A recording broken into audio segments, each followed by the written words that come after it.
Are you listening? This is the Rob Scott Show. Damn. I mean, really, like, if we're not trying to change the world, what are we doing? Yeah. Welcome back to the Rob Scott Show. I'm here with Sarah. What's up, Sarah?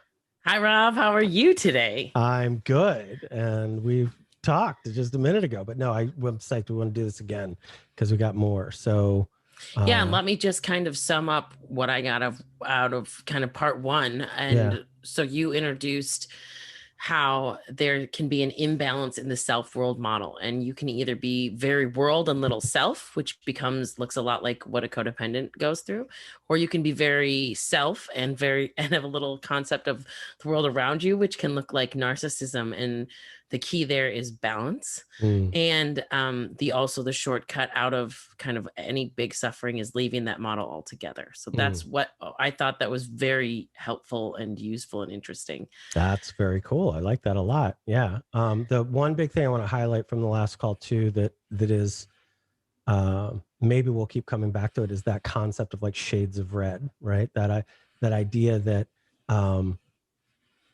that these different modeling possibilities of being able to model other people better, model the world better, model self better within the modeling of self-world, right? Within that, is that like each of those are like shades of red. And if you're not doing well on either end of that spectrum, like you're not narcissistic, and that really looks like your ability to model what other people need, like empathy, right? Like your own skill of empathy. It's not that it's not there and you're so selfish that you're not focusing on it, or you don't care about it, or you're an asshole or whatever. It's more like it just isn't there for you. Just like, that example of I might not have the skill of making as many shades of red as a designer does or something, right? So part of this is learning that skill of having more sensitivity and being able to find the shades of red or find the other heuristics or the modeling stuff. And to whatever degree you're capable of, that's what can grow. Like you can get better at going, like, how do I consider what other people need? How do I do this? And on the other end of that, for the codependent, it's, like, let me really get better at getting in touch with what I need. Like, because that shade of red just might not be there for you automatically, but you can get better at it and you can grow. And that's what some of this work looks like. Yeah, and how really, like, although they're different imbalances, they're both imbalances, so they're actually can be similar, solved similarly maybe than you would realize. But I kind of wanted to dig deeper on the idea of that behavior of either, the behavior in the model imbalance, because you had said before you could be a seemingly kind of healthy feeling balanced person because we're, human beings in the world and there's other people involved, that somebody else can come in and kind of influence your model, and that often codependency and narcissism fit in a wonderfully hellish, terrible way together as in relationships. And I wondered if we could just look at that more together and kind of talk through that. So let's say this first. Like, yes, you might, like, here's an example. You take on a new job and your boss is a horrible narcissist. You could be really, really healthy. Your self-world model's pretty darn good. You're pretty good at holding boundaries, all that. And now you have this very difficult person to work with who's, maybe horrible, right? There's high functioning narcissists where it's like subtle and they get along and all that, and they're able to suppress it and they're more aware. And then there's really low functioning narcissists who are quite literally, all the way up to dangerous, right? Like these are potentially dangerous people that can do all kinds of bad things and lie about you and hurt you physically, whatever. So that would be one example where you do this. The one thing I want to say, though, as almost a caveat here, is let's say you are a codependent, you've been through a lot, you don't know it about yourself yet, or you're waking up to it. Chances are that you're in a lot of dysfunctional relationships because that's the Lego move, right? Like you're surrounded by maybe some addiction that you've been overfunctioning for, or some narcissism that you've been overfunctioning for. You might have your own work addiction stuff also going on. Like it could be in lots of directions and really, really bad. As you heal, one of the difficult things about healing from that is as you heal, the dysfunction around you won't fit as much, right? Because you're going to like start learning how to hold boundaries and stand up for yourself and say no and do these things that these other people and systems around you like aren't used to. Like, who are you? Like, when did you get this backbone? What's going Right. on here? All that stuff. But like, as a general rule, one, that's difficult, right? Because like potentially your existing relationships may need to go away. Like if they don't also get healthy, it's going to be very hard to be healthy in an With unhealthy people like unhealthy. family and Right. friend dynamic, right? Like Right. it's so like as an example, I'm lucky I ended up getting sober in my life, and I was able to, just a greater or lesser degree keep a lot of the friends that I had at the time. But prior to that, like I was in and out of different friend groups, and there's not a whole lot of consistency in that dysfunction with friendships and things like that. If you get really healthy just in eating, right? If you're in a family who doesn't eat healthy altogether, and the mother gets really, really healthy, but nobody else comes along, that creates all kinds of tension, right? That all of a sudden health are surrounded by dysfunction. So anyway, all that is to say that in a good way, sometimes getting healthy, a lot of those difficult relationships will like just go away. And that might be amazing if they're really dysfunctional. Like you want that, you invite that, but that can also be very hard. Like you might have to get a divorce or break up with your partner or whatever, like that's a thing. So obviously that's why there's some arms of psychology that are around like family systems in general, right? Because there's like a whole big thing there's a dynamic of this relating that's faulty and needs to be fixed, whatever.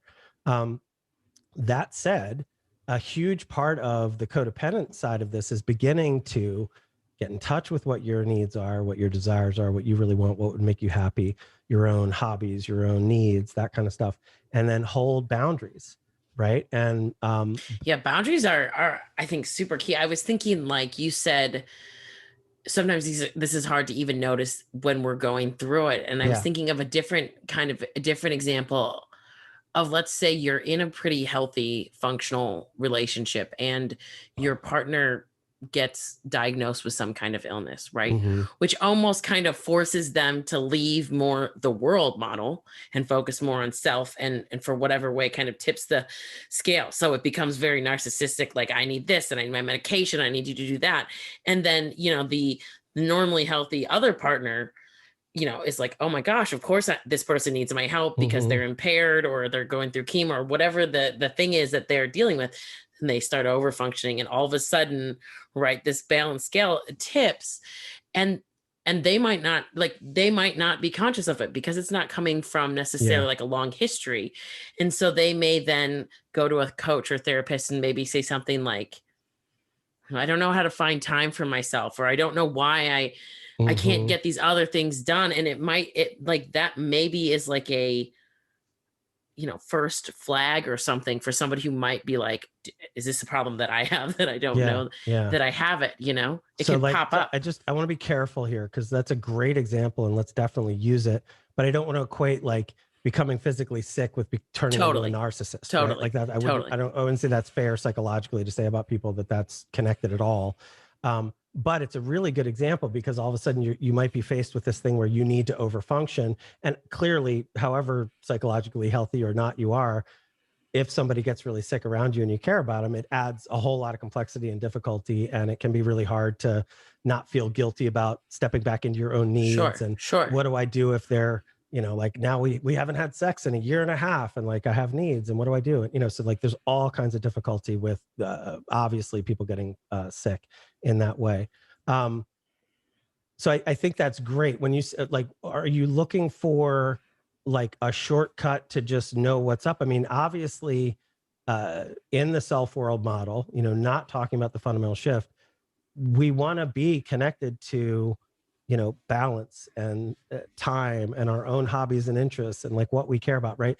Psychologically, one of the things to think about is we start off dependent, we move through codependency in a hopefully healthy way, like as we're a kid and we're kind of learning it. But many of us in this culture especially get stuck in codependency. It almost becomes romanticized by movies and different things, like that other person will make you happy, and if you just get married it'll finally be the end of this or whatever.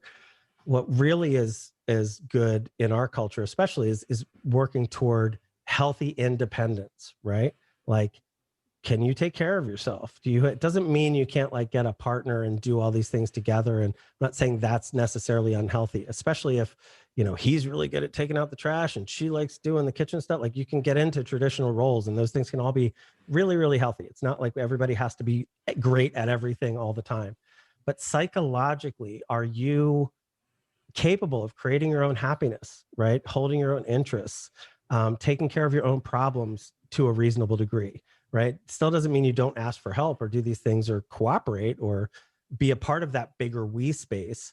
But as you, if are, watch for losing yourself into that we space and not having maybe your own friends, your own time, your own interests, your own whatever, right? Like we also want that healthy, separate part where we're actually okay. And as much as you could be madly in love, but the maturest form of that would have some form of like, even if my partner died, it would be devastating and I would hate it, but I know I'd be okay.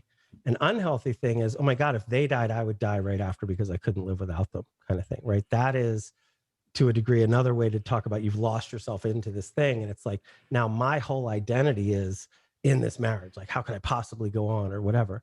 Whereas I would argue that a healthier version of that is, yes, I would never want that to happen. I love this person. That's great. But I know that if something happened, I would carry on and I would still be able to find happiness. And I would want, if I were to not be here, I'd want that for my partner. And so there's along with this, that ends up looking like interdependency, right? You have these two healthy, independent people relating really well, and maybe 1 + 1 is more than 2, right? It could be this great thing, but you have two healthy ones there that are individuated and balanced and healthy and sane and together. Does that make sense? Totally. And I think that's I love that you kind of brought in that we start very dependent and then codependent and interdependent, and that's a developing thing. You said also on part 1, you said that we're not, we're slightly generalizing because we're not all one thing ever in one circumstance and all that. So keeping that in mind, I appreciate the, I was definitely not trying to say that if you're sick, you're a narcissist, but maybe another example of that is like, if you were always the primary breadwinner and you, for whatever reason, lost your job and then your partner had to switch. So like in relationships, because we're not always one or the other thing, and it's not always, you're either healthy and forever healthy or unhealthy and forever unhealthy. It can flip-flop. There's things like job, like if you break up with your partner, you might have a kid, so you still might have to co-parent with this person. That, like, it's not always, I can just think of our listeners going, but what about this and what about this? I can't always just kind of exit. And so it's just to say that, like, I guess I was asking specifically what your thoughts are, looking at the way that you have been like telling us how we can kind of tweak this model, right? We can see it, we can objectify it, we can shift it. There's probably strategies in there when we're in a situation that's sort of maybe out of our immediate control, or we're co-parenting in a divorce with a narcissist or codependent, or there's like just something kind of that comes in unexpectedly that alters that. Like, what can we do within ourselves to kind of fix that? Because we've also talked about how often fixing self, right? Like focusing here is what actually helps relationally improve other situations. Yeah, for sure. So let's, I mean, clearly it depends on what it is. Like, sure. what I'm seeing in my head for something interesting to say back to that is, I really want us to get that successful relating is in some way, I hate these absolute statements. So whatever, just blanket, like, we're poking at stuff and just trying to make these things useful. Right. But successful relating has a sense of it where there is a commitment to the we space. Right. And we've talked about that as this, I'll just call it like a psychological agreement space. It has all the heuristics of like our memory of each other and all these things. But there's also, whether they're explicit or just kind of implied, like a set of rules. And what does this mean? And as we're deeper and deeper and deeper into we space, you will find a normalizing of like, I've got this part of the complexity of life and you've got this part of the complexity of life, right? Like, I'll rear the kids and you make the money, or I'll do the dishes and you mess up the kitchen making the dinner and I'm the one who cleans the dishes, or whatever that is. And so then should that we space break apart because of death or illness or betrayal or choice, whatever, like just growth, something happens. Now, however much we've lost ourself into that we model, which, is can happen naturally and normally. And like, I didn't need to be a full me. I had this partner who was doing all this other stuff. So I was never good at fixing the plumbing. Like someone else took care of that, right? So realize that that's a huge shock. Like now you're going to have all of the world complexity to deal with on your own in some sense, right? If you're now a single parent and you're a whatever, you know, I had a friend say this to me and I thought it was a really good way to think about it.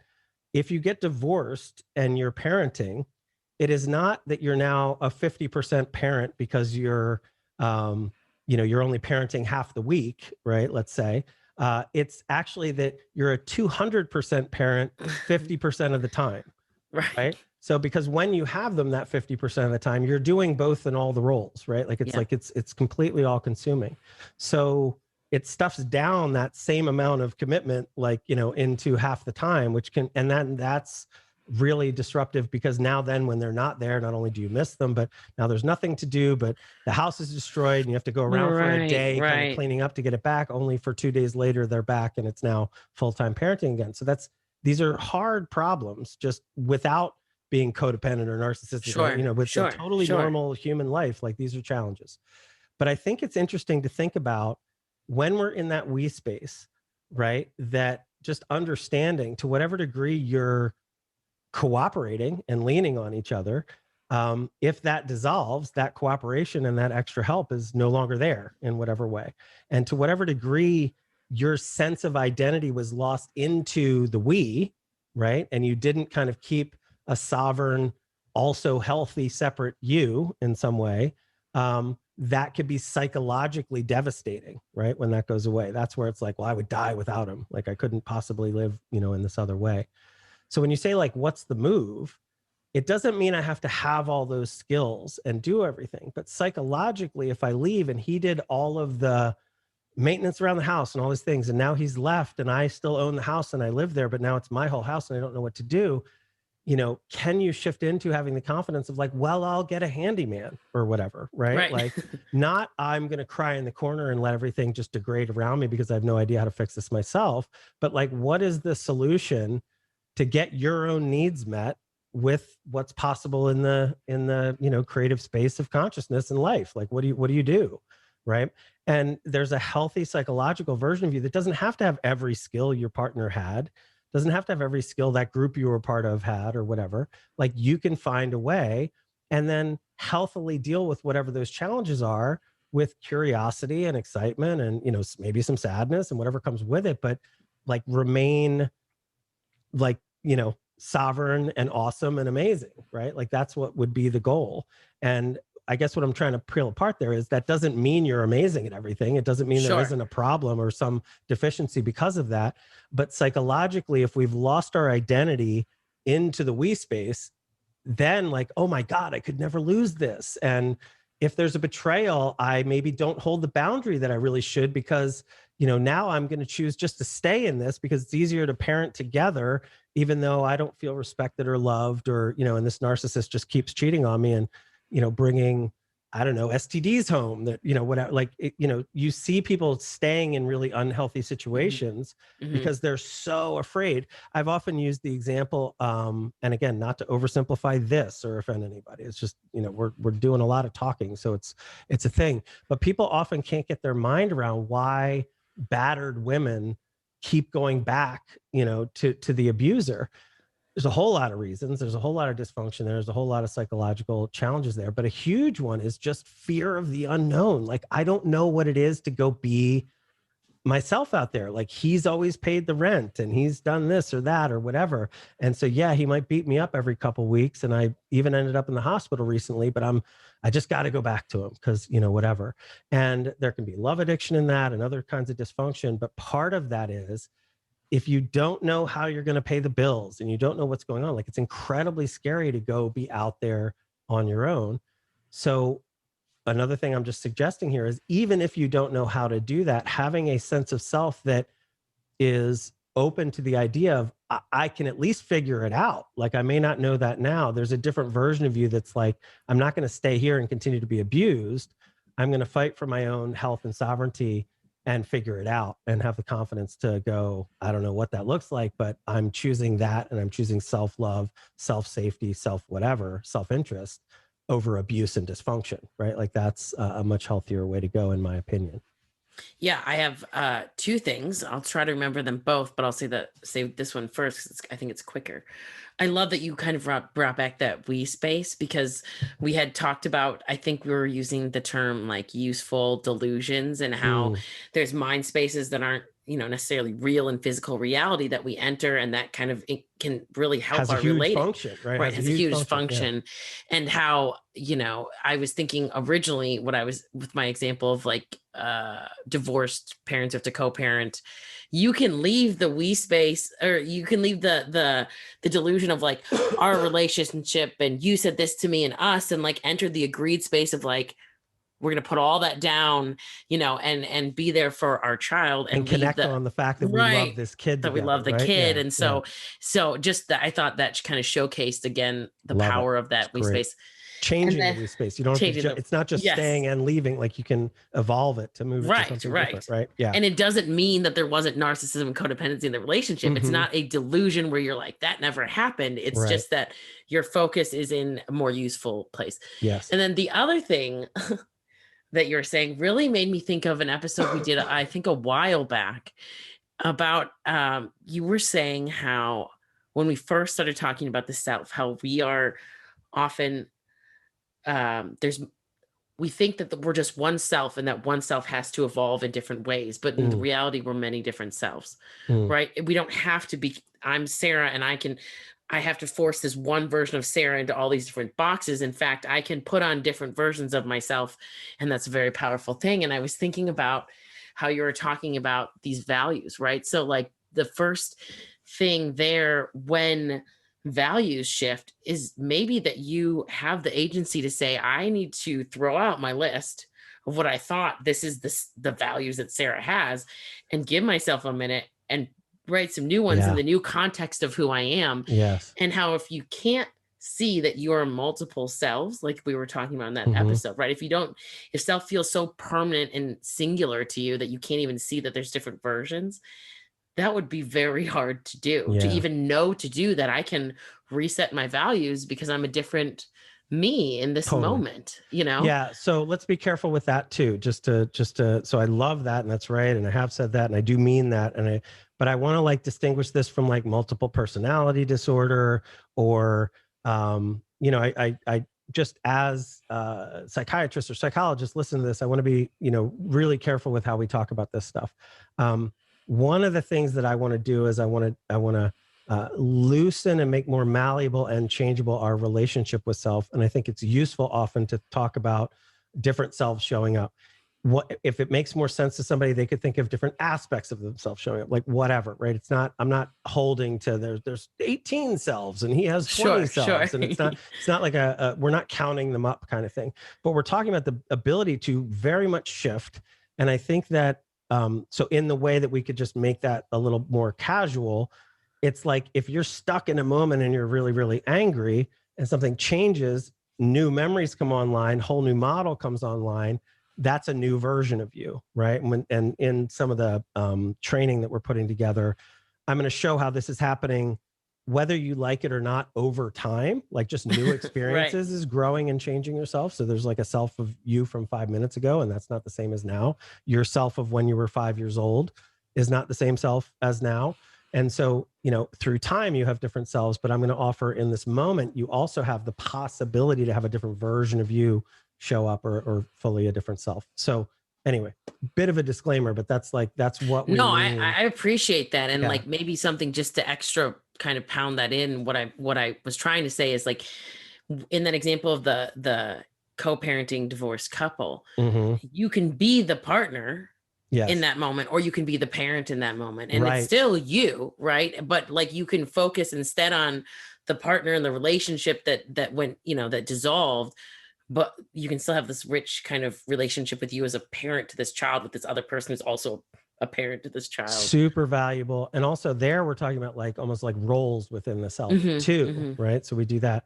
So the part I want to go back to with that, first off, that's really valuable. So let's like say that again, right? So in this we space, and again, we talk heuristics, how it's like, yes, we're a couple, but along with couple comes all these other heuristics that are attached to that couple, especially if you have a child. Couple means we're romantically a couple. Maybe also we're best friends. We're also parents. We're also whatever. So couple is just a pointer depending on the context and how we mean it. Like, what are you talking about? Oftentimes arguments between people will be, this one's identifying as parent in this moment. This one's identifying as romantic partner.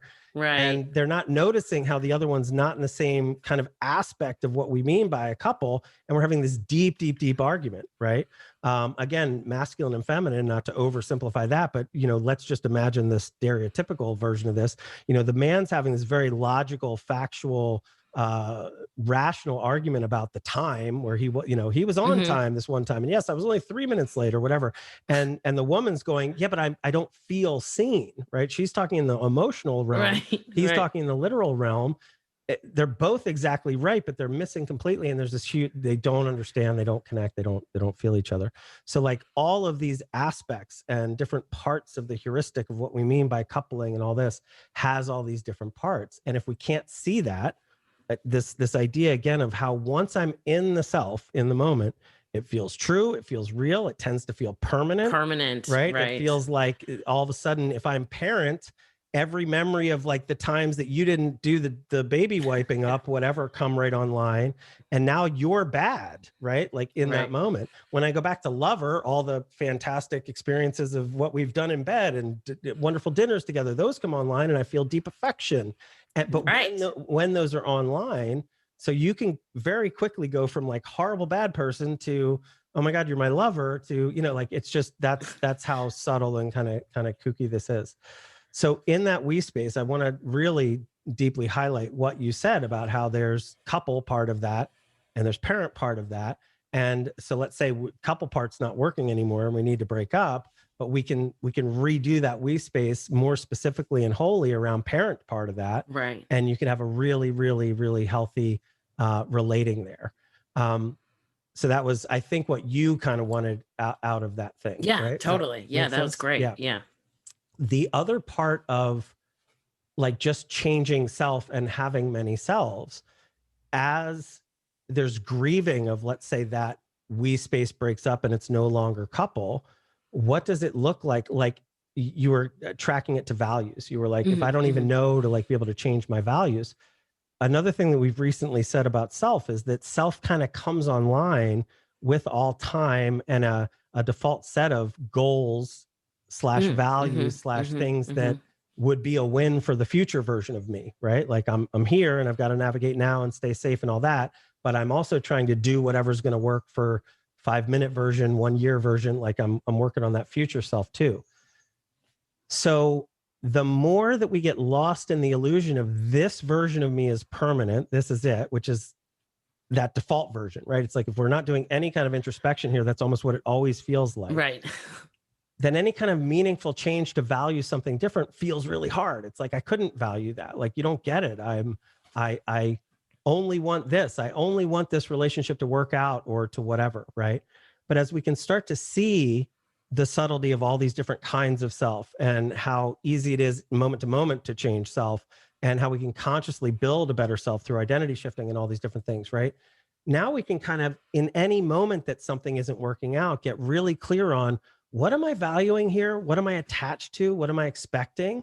And can I rethink those, right? Because to your point, if the love affair is dying or dead or trust is gone or whatever, can I consciously choose just to now value the parent part of that, right? And as I do that, just changing that value changes myself, right? And if I know that I'm doing it through language, I can invite the other person, and that's how we can healthily reshape that we space. Right. And then when I go over here, I can value instead not the loss of what I've lost, which would be, some great loss to this version of self. I could all of a sudden value maybe my own independence. I could choose and go, yes, I grieve that and that's sad, but like, let me move my focus and care to this other value that I have, which is like, what will it be like to be healthily alone and single, and what will that afford me and whatever, right? So this is, that changes the whole model. As soon as I think differently and move my value structure over consciously, that affords me a whole lot of freedom to move and change and grow and be different and survive difficult things and become resilient, et cetera. Does that make sense? Yeah. And I think that I love that you constantly remind me that it's, not one or the other. And I kind of laugh to myself when it happens, because I think, you've always helped me do that. Yeah. Wait, And, what's not one or the other? What do you it's not like, there's always a good balance to have, right? So it's not just, if you're so codependent, like hold boundaries and then this and that, Right, like into right. the point where I've now become a narcissist because I'm Correct. shut out a world model, and Yeah. vice versa. Like if Yeah. if I, do have, am a narcissist, you're not like, oh, well, really, like just go be an empathy, and then disregard the healthy Yeah. How boundaries, dare you be egoic and care about yourself? Like, it's all about other people. We just have to be better groups. And right. Like, it's not Right. that would be a mistake too. Right. Yeah. Perfect. So I love having that kind of reminder that it's balanced. And it also makes me think that, like, it also made me think of when you're working on this, because it's subtle and because, not everyone looks at the self in the way that you're talking about the self. You have to be careful about what help you're getting. Yeah. and what messaging you're taking, and what meaning really you're making, because it appears to me that you could get help out of codependency that's not actually helpful, and vice versa. So it's really, really important to understand the balance, and also that, like, for lack of a better explanation from me, but you said it very well, you're not just this one thing. Like, we can have more agency and freedom and more kind of a conscious experience of who we are. It's an evolution of consciousness, right? It is not just being a better self only. It is evolving past that with a skill to have an amazing self and get that and understand that in a completely different way.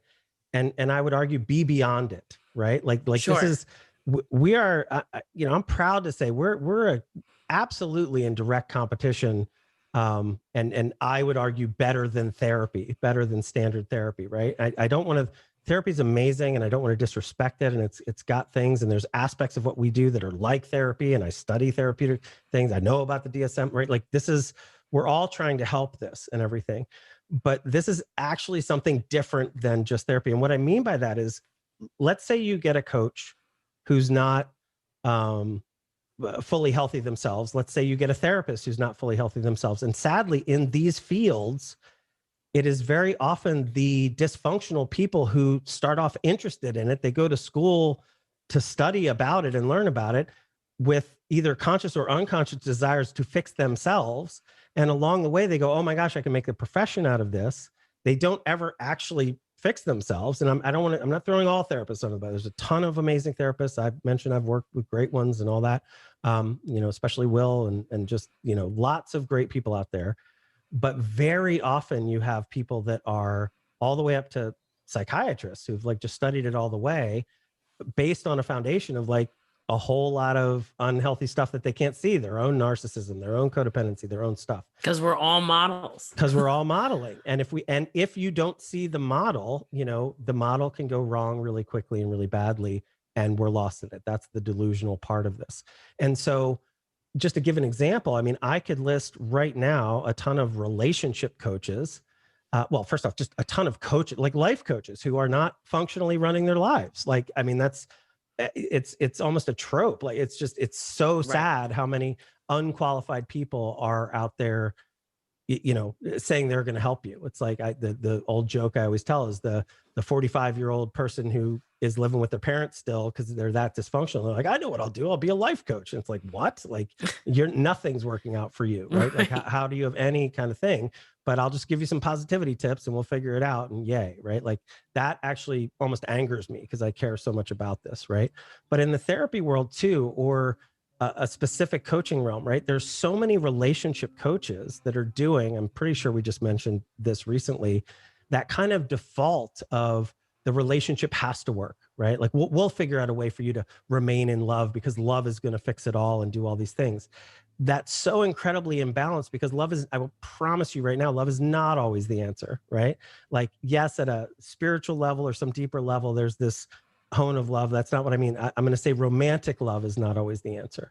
And romantic love by itself is incredibly hard to even define, because what do we mean by that? It's 1,000 different things. Sometimes, you know, the appropriate thing when you're in love is anger and boundaries and like, don't do that, and correction. Right. And it's also romantic, and it could be sexual, or it could be, fraternal kinds of love and friendship kinds of love. And it's so just being like love is there the are answer. Infinite types of love. It doesn't make any sense, right? Like it's just absurd. Right. And so if you have a codependent coach, and by the way, our culture is quite codependent. Well, and narcissistic, right? Like it's got both of those aspects to it. It's got this deeply selfish narcissism, and then it's romanticizing codependency, because the narcissist, what would they love the most but somebody who has no sense of self and will just dote and perform.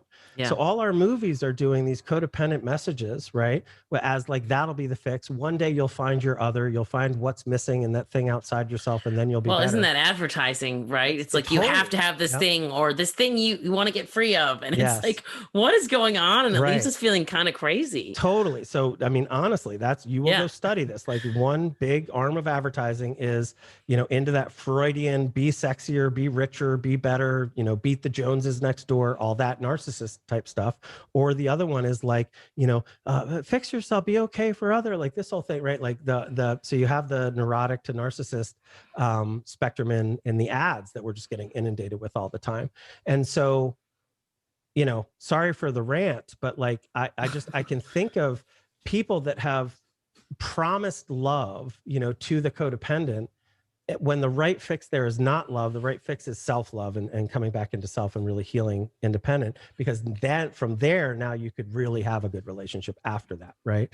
But that shouldn't be the goal. The goal should be like landing on a real sense of sovereignty and autonomy and self-love and okay. And then from there, really healthy relating is possible. And I hope that we can do this on a scale where it's like, yes, an individual at a time, but that we can, you know, make this the shift in the whole culture, the whole society and world, so that we understand this more and we can all be better at moving away from these dysfunctions and more toward balance. Yeah, I mean, it has a really powerful potential if a whole lot of people can get this now, or as soon as possible. I said it recently before, but I'll say it again. I mean, it sounds kind of like we're being corny when we say it's a universal solution to kind of do the work of experiencing a fundamental shift and then having a new relationship with self through identity shifting. But it really is in the more kind of aspects of relationships and relating that we've talked about. It keeps pointing me back to it. And I keep thinking like, we don't control other people. We don't control the world, we'll say in the world model. We barely, you know, if we're lucky, we have some control over self. I'm so glad you said that. Yes, but exactly, right. But like, that's the work of what's going on. Like, and what when you were talking about the therapist, the recent example that I was thinking of is, you know, going and sitting in therapy, and maybe the therapist says, well, what do you think they meant? And you're playing with a thing in the past where the meaning already could have any different ones. And then you spend, you know, an hour on that one phrase. Well, he says this or she says this. And it's like, that's definitely has potential to give you a breakthrough and insight, but like, what's going to move, to your point about, you know, having a bigger shift in the world, what's going to move the needle? Right? Not getting better at that one phrase, but getting better at the mechanism that interprets phrases like in general, you know? Yay. Oh my God. I mean, I've been trying to say that forever. That might be the best way it's been said that I can think of, right? It really is this difference between like this one instance of something or the skill of all of the instances of that thing, right? Like that, like we're trying to give out the skill of all the instances, so that this is something that you just have, period, all the things. It's the meta structure. Like that's what's different about this. This is the meta structure that we're talking about, not in the single instance of that one thing, or even a family of them, even that one person that's repeatedly hurt you in so many ways. It's all the people, it's all the relating, it's self itself, it's world itself. Because there's And not time to go one by one. And maybe for some of our listeners there is, and good for you. Like go right. for it because you will Hmm. improve. But for most of us, there's not time to dig through every conversation we had with our partner, every interaction we had with our kids, every time our boss asks us to do something and Hmm. sitting there. Like, and if so, we're probably those people that are like hiding under our desks in decision fatigue. Like, I can't handle the Right. world right now, Right. right? Yeah. They're the people having nervous breakdowns. Yeah. There's got to be more emphasis on getting to a larger, quicker fix than Hmm. one by one by one by one. And I just Yeah. think we haven't really been ever good at that. So Hmm. I Hmm. hope that we all get better at it. And I think that I personally believe that this is the work to do it here with you. But Yeah. I'm Yeah. biased. Well, So I'm really happy that you're biased, and I appreciate it. And I'm right here agreeing with you. So, listen, if this helps, send it to others, share it with others, but come check us out. Like if there's any work that you need to do, uh, that's how we really want to help. It's maybe coming up we can talk about what it is to really embody this deeply. And I know we've pointed at it before, but I think our world is so information saturated that we really feel like, oh, if I just learn about this, then I have it. But knowing about this is nothing like experiencing this. And it is nothing then like really getting it into the system of your being outside of just consciousness, right? So like there is a set of stages of, yes, you need to understand what we're talking about. Maybe actually you kind of don't really. Like that's maybe a right. deeper conversation. You actually don't need to understand, but you have to be able to do one or two things, right? And so if this is interesting, that's amazing and we love it and yay, keep listening. But for this to really change you, it's not at all knowing about it. It is much more deeply about experiencing it. And Yeah, then it is embodying much it. more deeply putting that experience on autopilot, right? Like that is, we got to get it into the unconscious system. And so, move one is having the experience of it. And, that's what we do with clients. And that's what I invite you guys to come check out. So, robscott.com, other podcasts, we hope it's helpful. But we're here to do the work with you if you want to. And yeah, so anything else? No, I think that's great. A great wrap up to this our first, I think, 2-part episode. So that's Yeah, exciting. there it is. Okay, killer. Thanks, guys. Be kind to yourself and everybody else, and we will talk to you really soon. Bye bye.